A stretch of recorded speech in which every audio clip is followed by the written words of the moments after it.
I'm not babysitting till 12.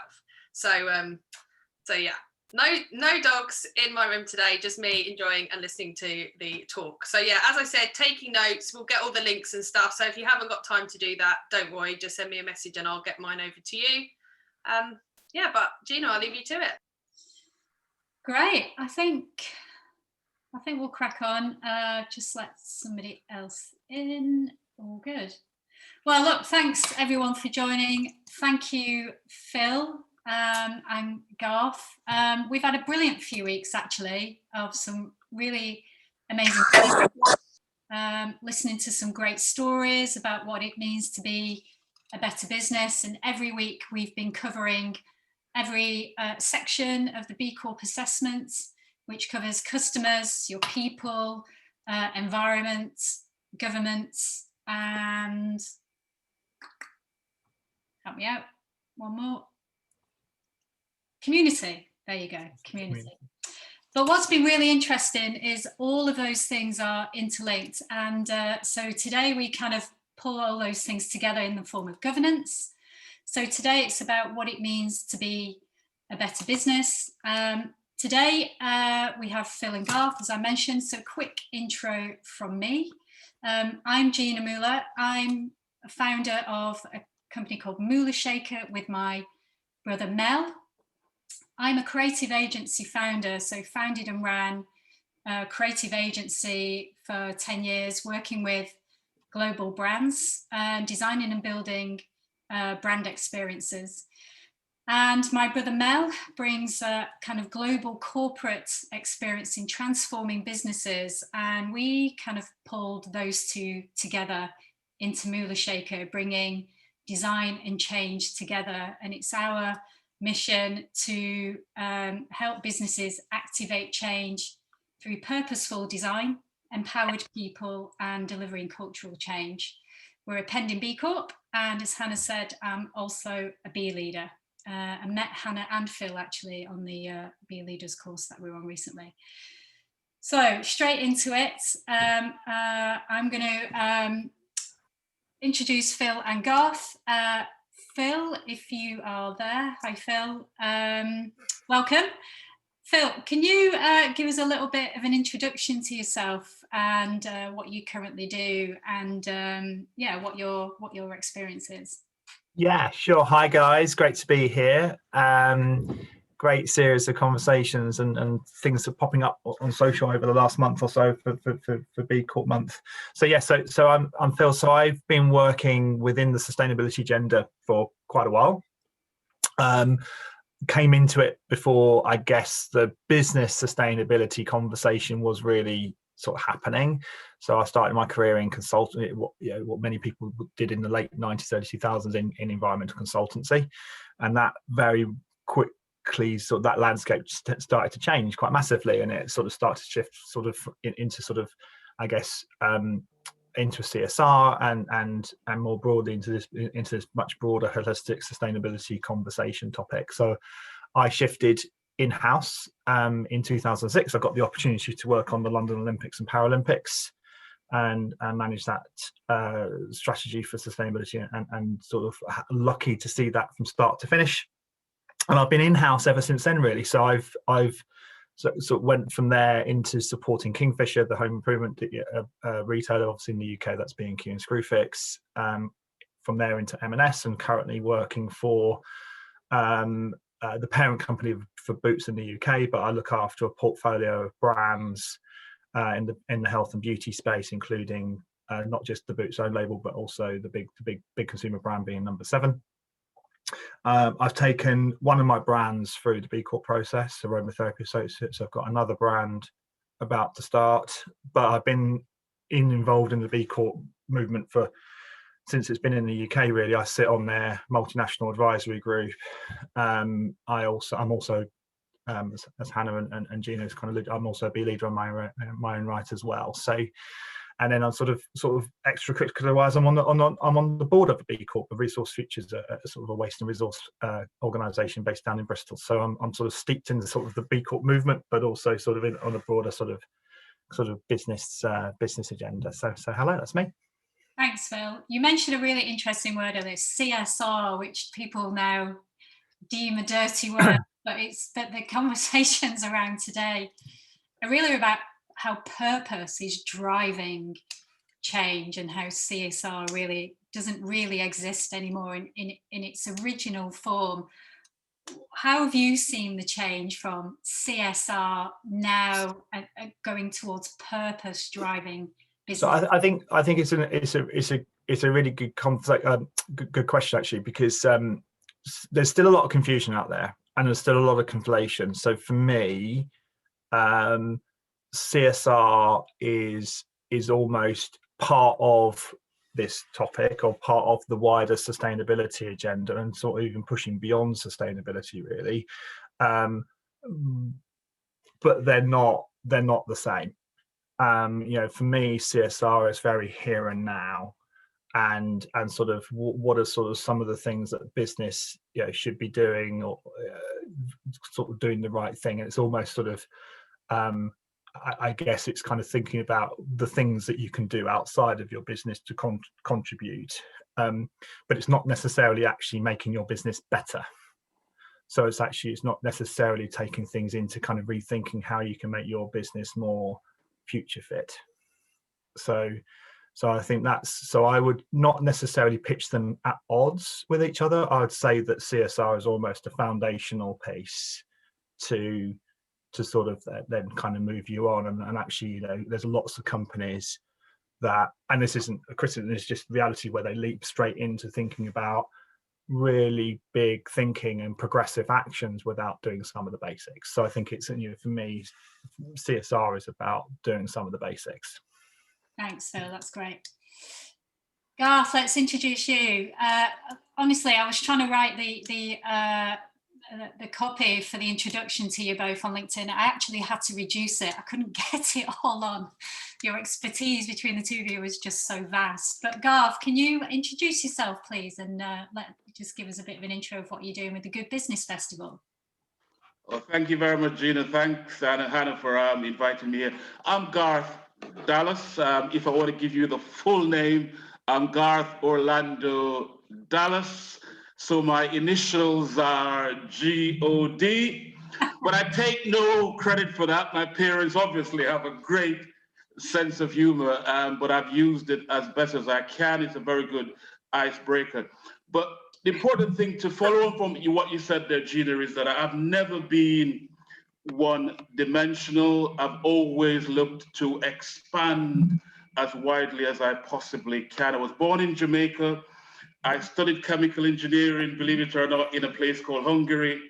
And that was where my real awakening happened, when I was cast into what was then behind the Iron Curtain in Eastern Europe, studying chemical engineering and having to deal with all the changes that were going on in the world around that time, whether it be the changes in the Soviet Union, the changes in Czechoslovakia, as it was then, Yugoslavia. And it became very clear to me that I wasn't there to just study chemical engineering. I was growing up so quickly. And when I left Hungary, I came back to the UK. I had lots of family here and I settled here. And it became my life journey to ensure that the prejudices and the various nuances which I've faced whilst surviving in Eastern Europe would dictate my life and my life work. I did an MBA, and that's where I started to look closely into business modeling and what is the purpose of business. A trained, qualified solicitor, and I specialize in the Equality Act 2010. What that tells you, you can see there, is that my whole world is about not just the compliance side, where you shouldn't do X, Y, and Z, otherwise you're going to be sued in court, but I focus more on the other side, which is the right way to behave, the right thing to do, and it's all about people focus. And in any business unit. And trust me, I do a lot of engagement with businesses to not just stop them from being sued in an employment tribunal, but also how to develop a business which, as Phil said, is fit for purpose, but also fit for the future. So with the Good Business Festival, let me give you a quick background. That festival started life as the International Festival for Business in 2014. Liverpool was given that contract by central government as part of the whole devolution plan that created Liverpool City Region. And they started the festival in 2014 as the International Festival for Business. I pitched then to do an event around competitive advantage by immersing diversity and inclusion in the business process. They didn't have a clue what I was talking about. What is this, Garth? They were only talking about how much inward investment they can get from China. It was all about, the numbers. Diversity and inclusion? What the hell is that? By 2016, it was a biannual conference. 2016, the same thing. I was put aside and I had to do some fringe events. By 2018, the dial was changing and they realized that the world was changing. So when I pitched again to do a involvement around diversity and inclusion, particularly around supply diversity, and the language was easier to understand that trade had to be the way forward for Liverpool City Region, but trade, not just for trade's sake, but to ensure that the supply chain is looked into and ensure that it's diverse. So I was on the main stage by then. So 2020, when the festival came back, by then it was changed to the Good Business Festival, and they advertised for a head of collaboration. And because I was always in the background, slagging them off for all the stuff that they weren't doing right, I held my hand up and said, okay, I am now going to be part of the change that I want to see. So I came on board as the head of collaboration for the Good Business Festival. The Good Business Festival is basically about creating a platform for mature discussions around the good business movement.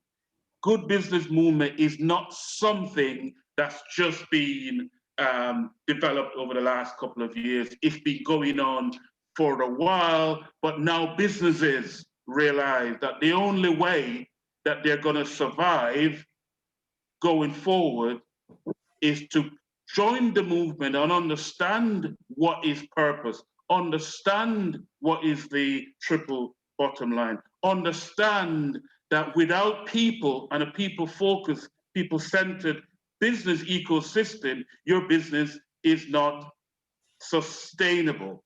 And that's the driving force. That's what I've been doing for the last year.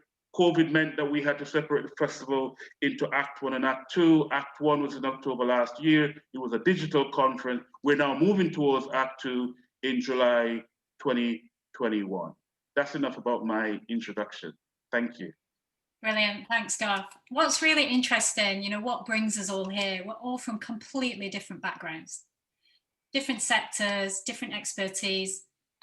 I work with global brands. I saw incredible amount of waste, very campaign driven. It went in, it went out, it went in again, it went out, all to drive and drive consumer trends and behaviors to purchase constantly.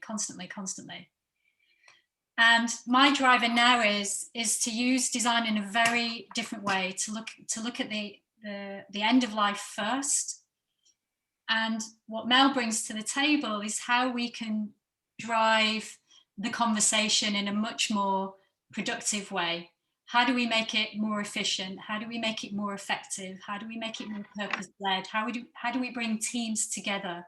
How do we bring diversity together to drive innovation? How do we celebrate differences in thought, differences in ideas, make people feel safe in an environment so they can drive innovation, particularly when there's disruption happening all around us? Phil, you've had many, many years working with corporates. So we've got obviously very different types of companies. You've got huge corporates, we've got SMEs, we've got startups. I'm sure the Good Business Festival is full of all of those. Phil, have you seen real change in the corporates? Last week we had Paul De Silva from Friends of the Earth, and he was really talking about, you know, the big leaders really need to start leading change. Everybody else is trying very hard around them to do that, but it really needs to be the big hitters to really drive that change. In your experience, are you seeing that happening? So I think we are. I think if you look at things in isolation, there's some good stuff happening. Whether some of those things are happening on a scale which is actually able to bring about, you know, to use a jargon term, systemic change, is another matter. So just yesterday, I saw something pop up on my social feed. Some of you might have seen it as well, and I don't know whether it actually hit yesterday, which is whether it just hit my social feed. But Greenpeace coming out of their report, sort of questioning how impactful some of the certification schemes had been on tackling deforestation. So things like FSC, RSPO, the soy movements, particularly around Roundtable for Sustainable Soy, for example, and really questioning actually whether they were whether some of those certificates. I mean, the headline was kind of almost Greenpeace saying, you know, these certification schemes are kind of greenwashing. However, I think if you look at kind of what some of what's behind some of that activity, and this is about whole scale change and wholesale system change, and ideally sort of changing the market dynamics. So, and that doesn't happen necessarily overnight. We don't have a world government, very far from it. All of the issues we're talking about are cross border, and I sort of believe we're in a kind of a world where collaboration is the new competition. Now the problem is that there's not as much of that going on as it could be, and there's still a little bit of not invented here syndrome going on, where companies kind of go, oh, well, we don't want to do that, we'll do our own thing because we want to get credit and plaudits for that. So, and also some of when you're looking at some of the challenges around how you think big and how you think at a strategic level, and particularly this really complex, messy systems that we're talking about, that's not the easiest to get your head around, let alone communicate to exec level. You know, plastics is you know, has been a game changer really, because people can see it. It's easy for people to get their head around. You can see it in real time. Other topics are a bit more challenging. So I think I think, you know, has there been, you know, isolated pockets of activity? You know, you can name check them all: Patagonia, Unilever, IKEA. You know, there are absolutely, I have to say, you're not going to like it probably, Amazon. You know, so, you know, they have, if you look at kind of what some of those companies are investing, love them or hate them, they are doing some really big impactful stuff. Equally, the small players and smaller businesses have got a big role to play as well, on a different lens. And actually, it's not a case of saying, oh, big businesses can sort this, and because actually we've all got a role to play. We've just got different roles to play, and actually it's how that joins up. What I think is happening, definitely happening, and I think the B Corp movement is a bit of a testament to this, is that I'd say, you know, 90% of my career, and probably a similar sort of percentage of businesses out there, this agenda is about how you're pushing a purposeful approach in a largely non-purposeful environment, and that's just fact. That conversation is, I think, starting to change, and I think there is a recognition that there's a different way to do business, and which is absolutely about making money, but actually making money from a different lens, on a broader perspective. So actually, can you actually move a purposeful approach within a purposeful environment? And I think, you know, I think we haven't quite, it's not, I wouldn't quite say there's a bit of a renaissance there yet, but I think that is definitely, we're on a path to that. And I think there's a number of big players, and you only have to look at, you know, the B Corp movement alone in the UK. I think I'm right in saying there's about 1,000 companies going through the process. Yeah. So I think you only have to look at that lens, and big players around this. are we seeing the scale of sort of change that we need and the pace of change that we need? Probably not. And you look at the 3 big SDGs that I always point to, which are going in the wrong direction: climate, responsible consumption and production, and reduced inequalities. Those 3 are going in the wrong direction. It's interesting. So the news over the last week about the alleged human rights issues in China and how the brands are responding to that. I had an ex-client from Nike on one of our webinars a few weeks ago, who's part of the procurement team at Nike, who now have a purpose. She's leading the purpose part of procurement now, which is I wouldn't say is a new thing, but they're actually putting a stake in the ground and then naming it purpose. It's around people, planet, and play. Mm-hmm. And it would just be really interesting to see how the bigger brands respond or are responding to the events in China. Inditex are being criticised for putting a statement out there and then retracting it, and seeing how consumers are going to react, you know, through their spend, whether they're really going to have a view on that. Well, I think you know, we're not a big cotton user, but we're having those conversations. We've got positions on it. The facts are that there is a yeah, for big brands, a lot of big brands, you know, it's a dilemma in terms of China and that part of the world is a growth market, but then you've got to marry that. How does that play out with your ethics? It is a interpretation of what is and isn't forced labor. Yeah, is what's playing out. So the Chinese are sort of saying that they do not consider what they're doing to be forced labor, whereas international law would say otherwise. But that is absolutely, and when you think that you know, 20% of the world's cotton comes from, 20% of the world's cotton comes from Xinjiang, and 80% of China's cotton comes from Xinjiang, and the global cotton industry that we have and the way that commodity is traded, plus you've obviously got Uzbekistan and Turkmenistan as being issues already with state-sponsored forced labour and child labour. If each of us are wearing cotton, high chance it's come from Xinjiang or Uzbekistan or Turkmenistan. Fact. Yeah, massive. So we've got incentives like the Good Business Festival, Garth, where trying to create diverse thoughts, expertise, people from different sectors around the table.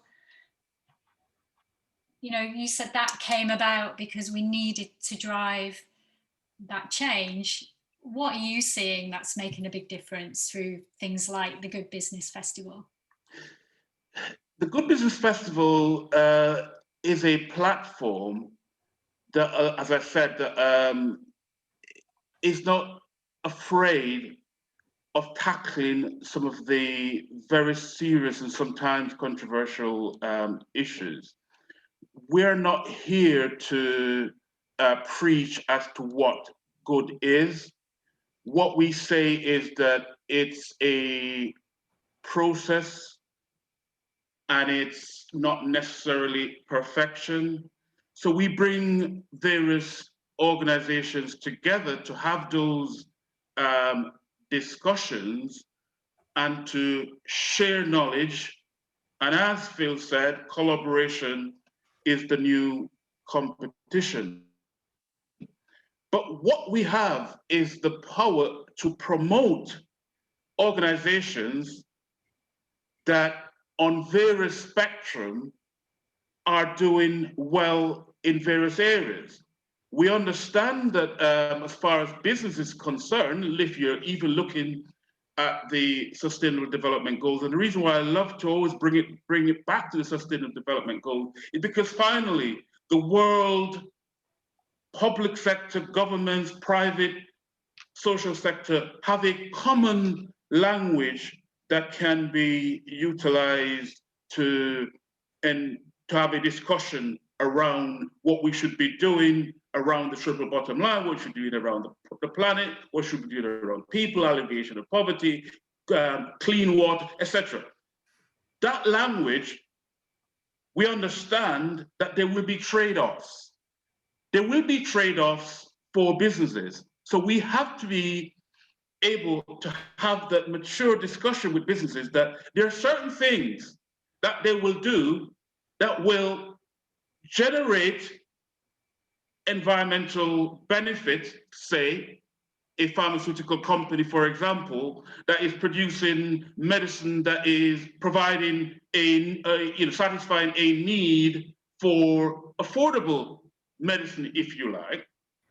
But then you look closer, you realize that that company is probably sourcing its water or production in an area where there's a scarcity of the waterbed. So they're having problems on other aspects of the sustainable development goals. So what we try to do with those businesses is to at least get them to understand what effect their operations can have on a macro scale, a global scale, and work with them, if you like, to see how they can mitigate the negative effects. So that's what the Good Business Festival is doing. But here's another thing that COVID has made even more relevant.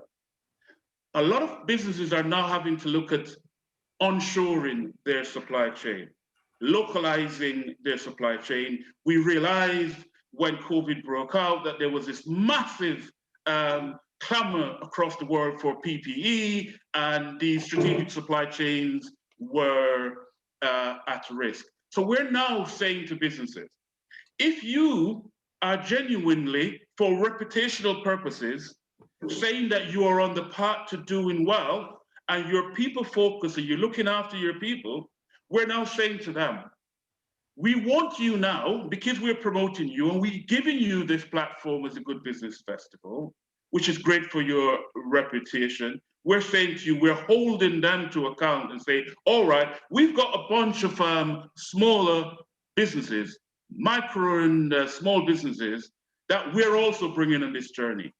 You now need to open up your supply chain. You now need to get these businesses to understand how they can become suppliers to your organization, even if it may cost a little bit more for them to source the stuff from China. We're saying to them, in the short to medium term, put in place strategies where you can support the local ecosystem. And that is the collaboration that we're holding businesses to account. And guess what? It's not been difficult.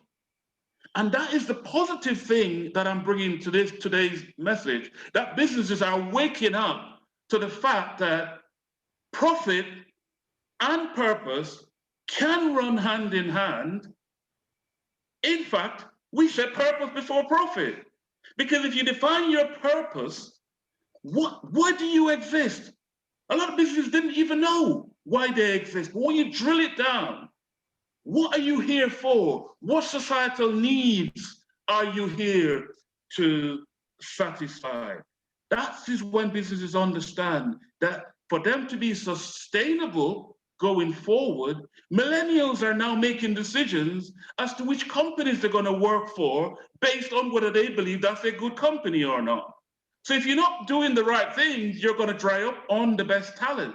Consumers are now making decisions as to where they're going to spend their money based on whether or not they believe that company is a good company or not. So whether the businesses like it or not, that is the way business in the 21st century is going. They have to change, otherwise they will not survive. And that's the language that businesses understand, by the way.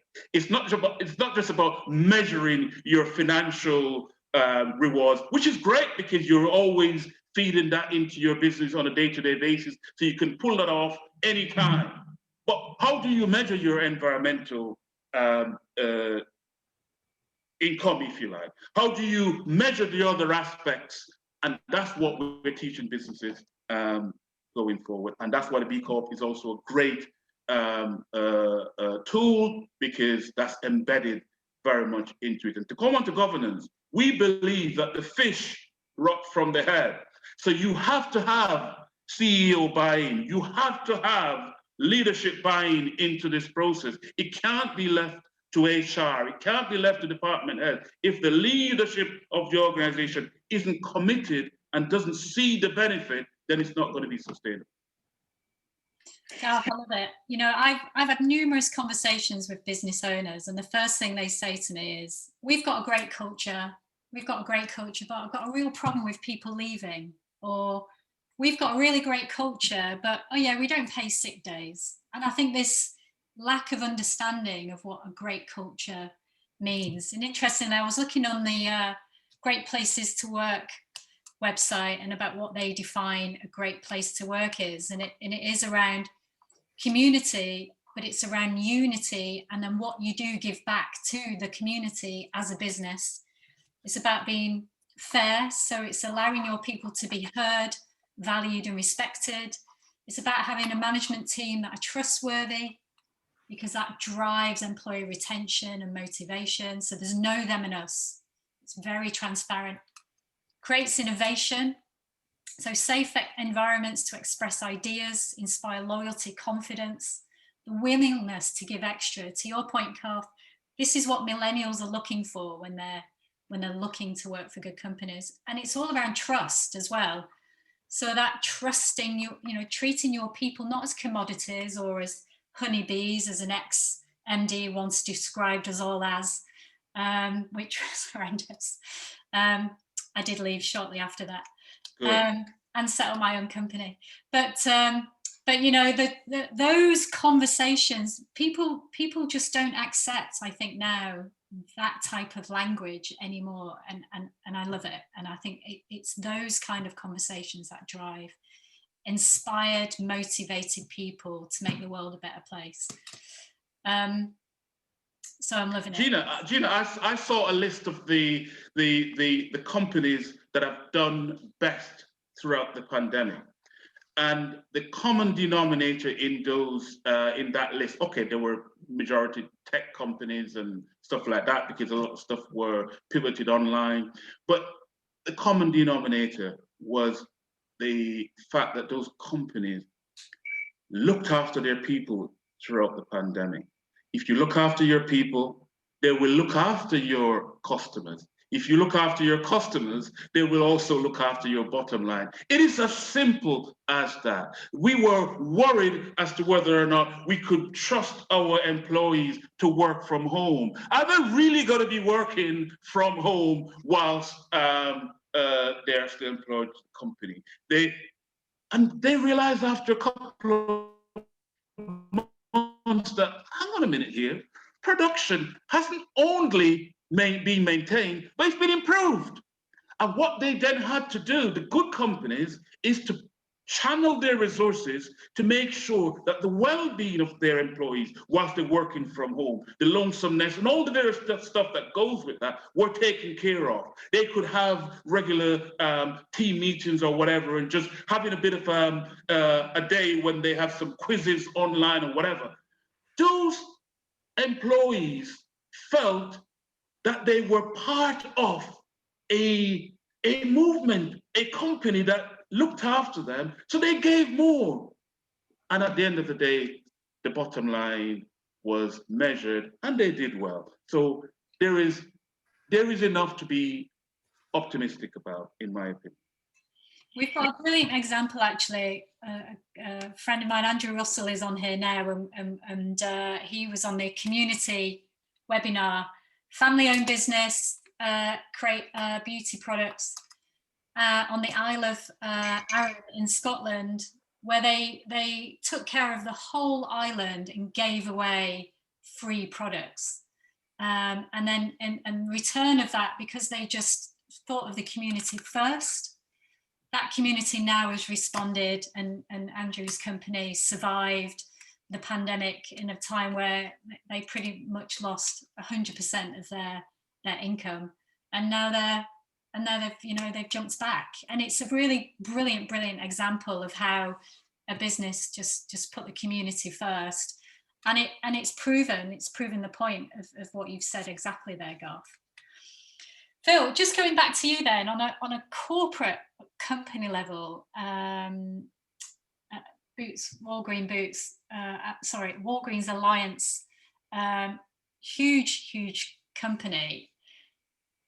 Can the corporates really get involved on a community level and impact change on a local level, or are they just too big to do that?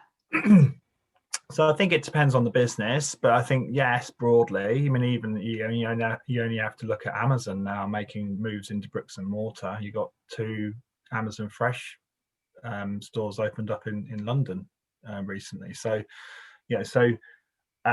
even they're moving into physical space. So within the sustainability agenda,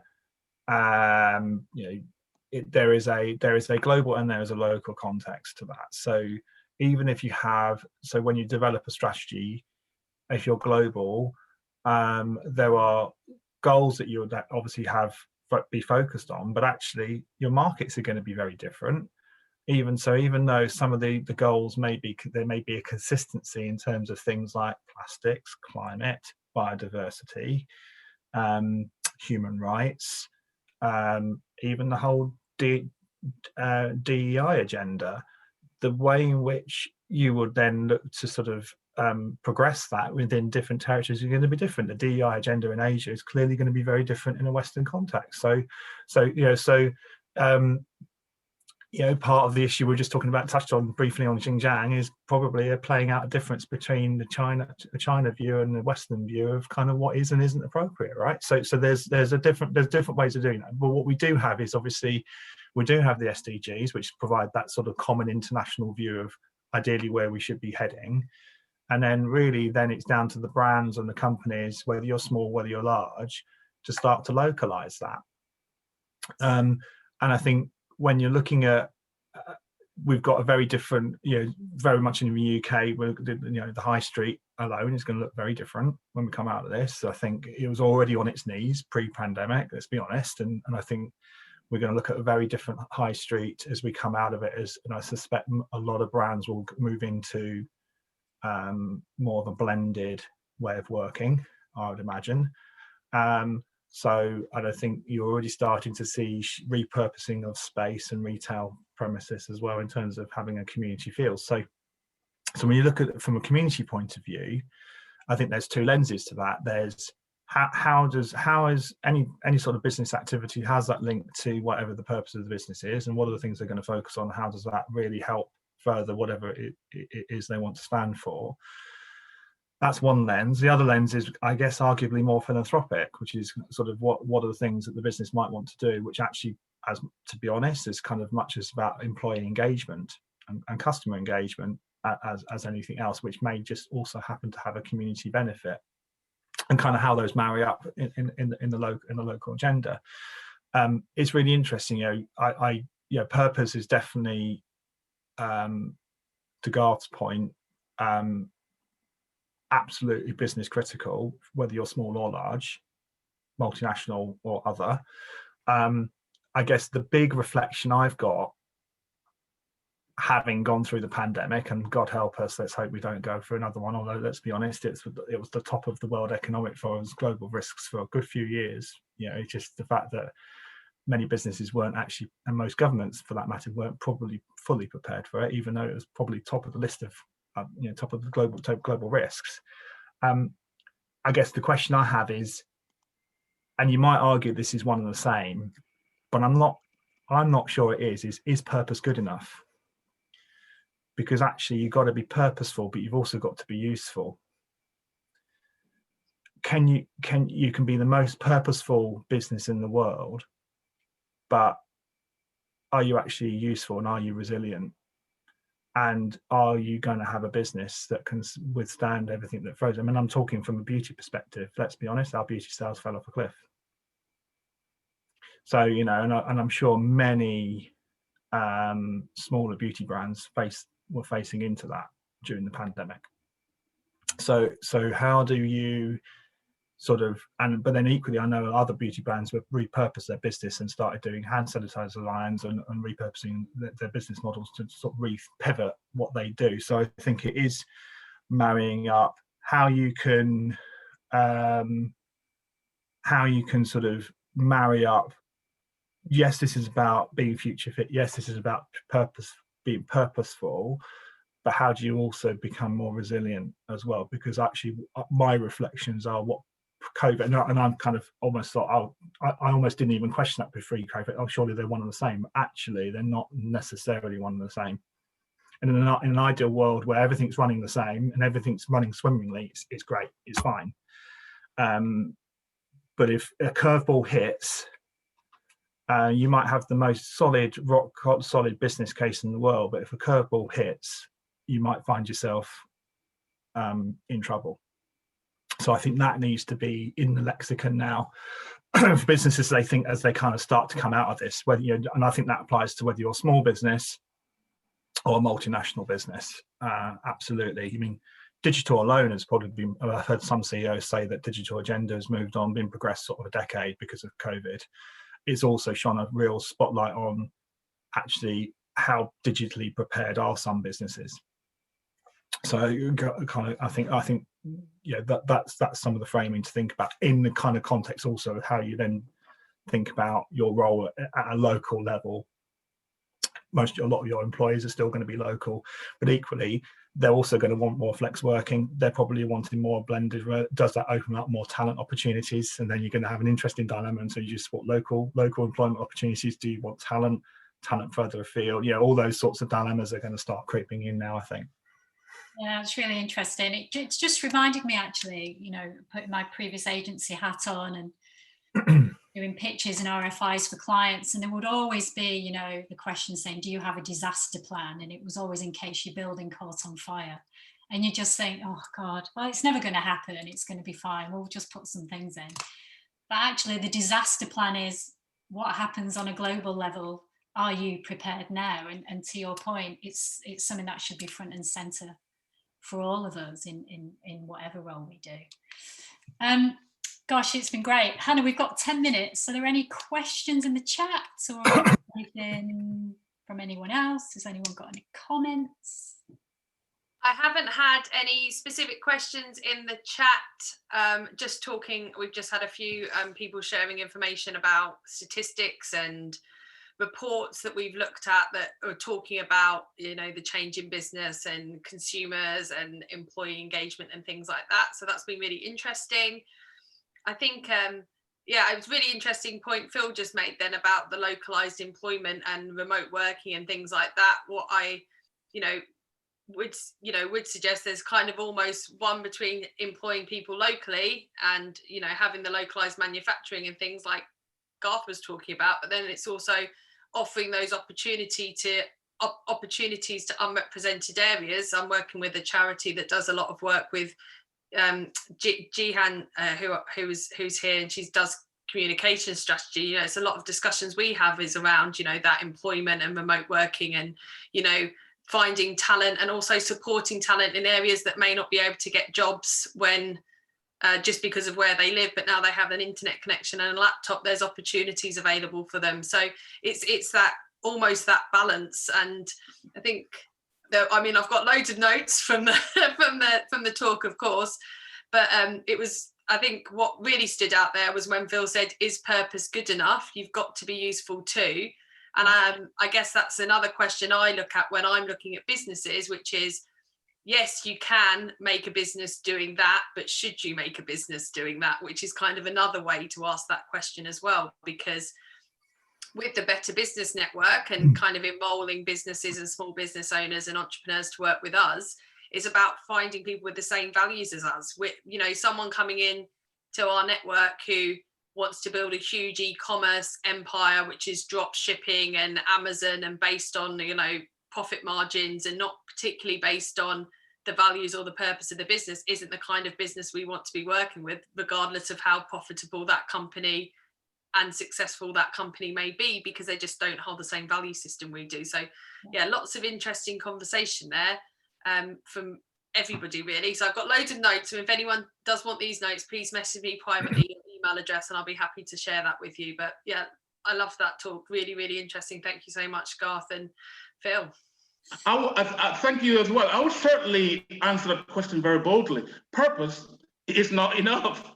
Purpose on its own is not enough for a business. We're not, because we're here talking about, you know, good business and business being fit for purpose and fit for the future, doesn't mean that we're going to abandon the basic mechanisms of a business unit, which is money in, money out. You've got to have find a need that people are prepared to pay money for. So we're not going to abandon that.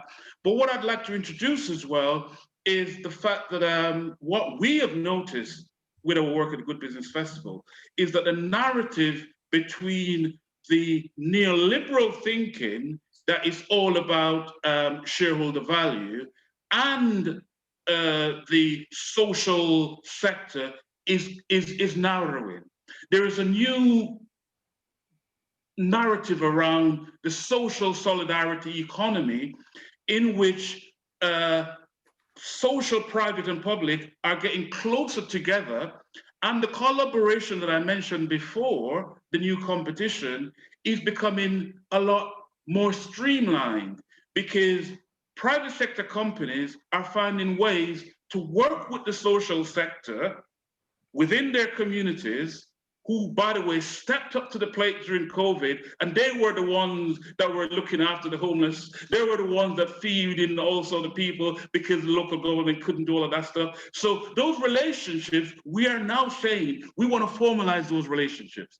And what has happened, for example, Liverpool City Region, we've now, with the Metro Mayor, created something called Liverpool City Region Social Solidarity Task Force. So we're looking to see how we can make that sustainable. So a private sector organization is CSR is not going about, you know, painting a school or painting a church and making them feel good about themselves. Their proper social value is how they work with the social sector, how they upskill the social sector, how they provide mentorship to some of these smaller businesses. That's what we're trying to create, an ecosystem which is different, an ecosystem which understands that all these units have a role to play in the future that we want to see, the society that we want to see. Everyone have different roles, different skills, but if we all collaborate and work together, then I believe that we can create an ecosystem which can be defined as good business ecosystem. So Garth, how do we get involved in the Good Business Festival? Oh, I was wondering when you were going to ask me that. I shall put my email in the chat, but it's pretty simple, thegoodbusinessfestival.com and Garth at thegoodbusinessfestival.com. My whole world is about collaboration, and I just want to bring as many people as possible into this conversation, get you all involved, and meet new people, and let's work together. Awesome. Thank you so much, Garth. I've got a quick question here from Peter that you may have an answer to, may not. It's is there evidence of other types of changes to employment and use of talent? For example, having more part-time employees and less permanent who have multiple jobs. How do you make sure the core of the business remains consistent as people flow through? We've only got a couple of minutes left, so I don't know if you could direct Peter to any sort of research or studies that you've seen or businesses that have got good systems that you might know of. Just from my point of view, Peter, I was ops director for a company called Running Remote, which is the world's largest remote work conference last year, which is now virtual this year, and it's happening in May, and tickets, they were free. I don't know if they're still free. But I'll put the link in the chat for that, because there's a lot of conversation at that conference with world-class speakers and leaders in remote first businesses. And that's a lot of the discussions are around topics such as this, about having part-time working, flexible working, working in different time zones, things like that, and how you really keep that company culture clear and your company purpose clear and look after your staff. So there's a lot in, there will be a lot in that resource and on that website that will help you, Peter, but I don't know if Phil or Garth, you've got any thoughts on that before we finish the session? Yes, I do. There's a company called 58 Company. Have a look at that. They're a B Corp company, and it's rumored that they got the highest score of any B Corp, certainly in our region. they have something, they've created an app called Just Good Work. And that's exactly what they do.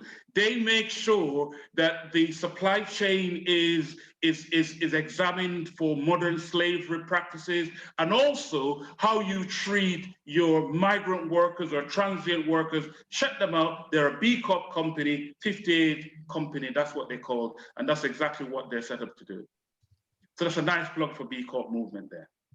Awesome, thank you.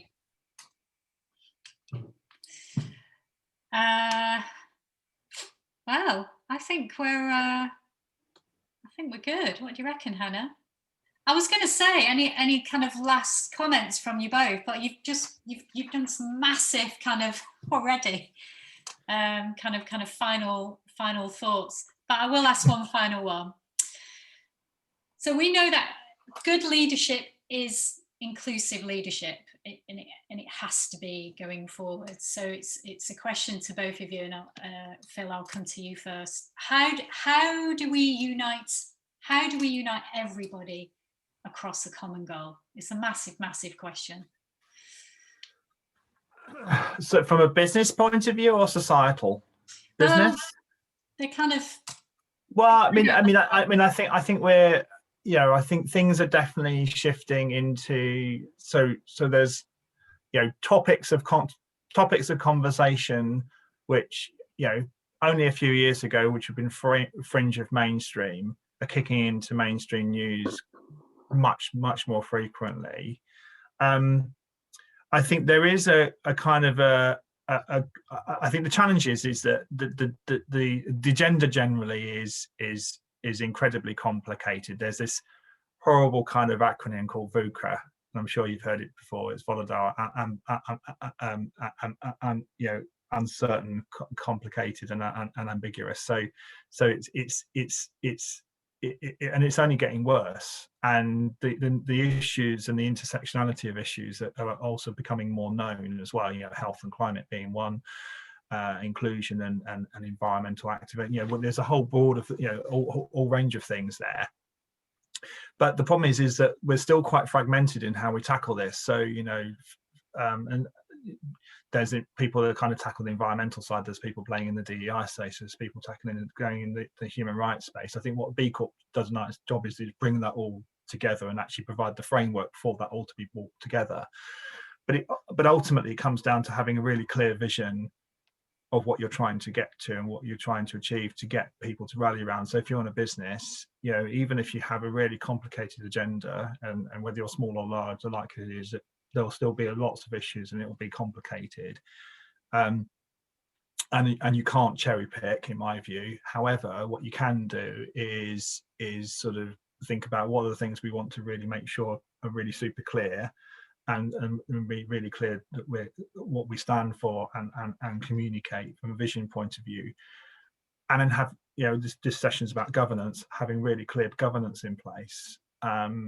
Governance often gets overlooked actually in business in terms around sustainability. You can have a brilliant strategy, very glossy, get a creative agency and make it look pretty.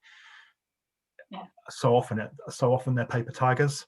So actually having clear things underneath it and having a clear framework in place in there. And I think the other thing that I've noticed certainly is the role of influencers in this space, whether they're on the social side or on the more sort of broader technical sort of sustainability side. They are also increasingly influencing consumers. I used to sort of shy away from the dreaded "what do you do for a living," Phil, because I just didn't really want to get into that conversation at a barbecue. I just sort of steered away from it because I didn't want it to sort of just get into a basic environmental conversation, because that isn't really what I do. But I think that is changing. And whilst the mainstream media still play out sustainability as an environmental agenda, I think increasingly that is we are seeing a shift there. So I think business side being clear, having a super clear vision, and being really articulate around what you're trying to achieve to make sure everyone can be brought into that, and also you can make it a lot more real for people, for the role that people can have to play. And I think over time that will also trickle into sort of society and And I think you're starting to see other shifts. Sustainability isn't a trend anymore. It's a cultural shift. Yeah, for sure. And just being really honest about your journey. You don't have to think you have to move mountains, even those very small steps. As long as you're honest and transparent about that, they're macro changes are good changes.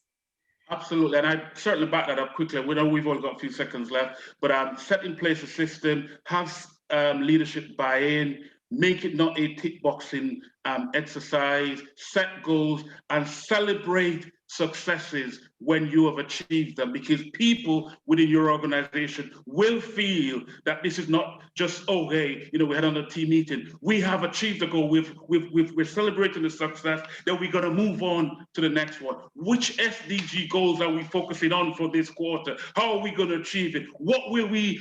How will we know what success looks like? Measure it, account for it, and celebrate it when you achieve it.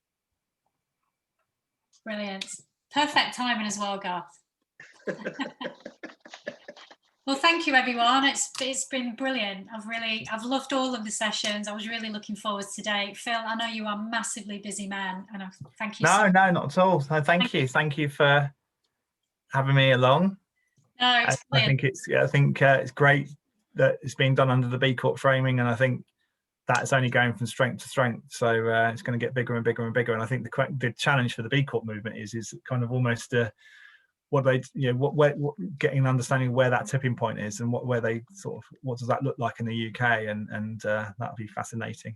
Yeah, great. Thank you, and thank you, Garth, as well. I know another busy man. But my pleasure. Thank you. Really great, and thank you for joining us a few weeks ago as well. I was keen to get you back on, so thank you. Yeah, I'm an anorak for things like these, so. No, we'll get you back. Okay, thank you very much. And normally Hannah and I stay on for another 10 minutes. Don't feel obliged. If go, it's 12 o'clock, but we're going to hang out for 10 minutes. So thank you again. And yeah, unfortunately, I have to go for a Good Business Successful team meeting, but thank you very much. It's been a pleasure being here. Thank you, Hannah. Take care. Bye. Brilliant. I need to jump as well. Thanks very much, guys. Nice to meet you all. Thank you. Bye-bye. Bye-bye.